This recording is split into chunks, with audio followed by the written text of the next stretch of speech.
এডাল গছ দেখিছোঁ, গছডাল বহুত ধুনীয়া হয়। যিডাল গছৰ দামটো শুনিলে আপোনাৰ চাগে চকু মানে বন্ধ হৈ যাব। 255। क्या बात कर रहे हैं?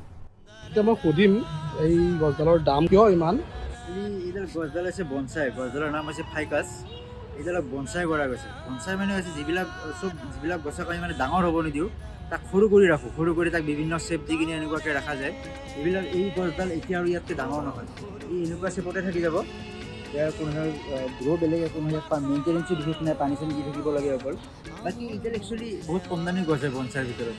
এইবিলাক গছ 8 লাখ 10 লাখ সেনেকুৱালৈকেও থাকে। এইবিলাক বিভিন্ন শ্বেপত থাকে, বেলেগ বেলেগ। কিমান বছৰ পুৰণি গছ? গছডাল 30 বছৰ বয়স হৈছে এতিয়ালৈকে। এইবিলাক 30 বছৰ? বাপৰে বাপ। এইবিলাক গছ একচুৱেলি যিমান বয়স হয় সিমানে ইয়াৰ দামটো বাঢ়ি থাকে। এইবিলাক এণ্টিক পিচ হিচাপত দেখা যায় আৰু যেনেকুৱাকৈ আগৰ বস্তুবিলাক, পুৰণি বস্তুবিলাকৰ দামটো বেছি অপচনত যায়, এইবিলাকো মানে সেনেকুৱা টাইপ। আৰু এনেকুৱা ধৰণৰ গছ বা প্লাণ্ট লাগিলে ক'ত আহিব ক'বা? গ্ৰীণ ভেলী নাৰ্চাৰী আমাৰ খানাপুৰত আছে। খানাপুৰৰ ওচৰত, খানাপুৰ নাপাওঁতে লংকেশ্বৰ খানাপুৰৰ পৰা মাজতে আছে। এইবিলাকে বুলি নহয়, যি গছ লাগে আপোনাক, ফুল, ফ্লাৱাৰ, ফ্ৰুটছ যি লাগে চবখিনিয়ে পাই যাব। আমি লোটাছ কৰিছোঁ এইবাৰ প্ৰথমবাৰৰ কাৰণে।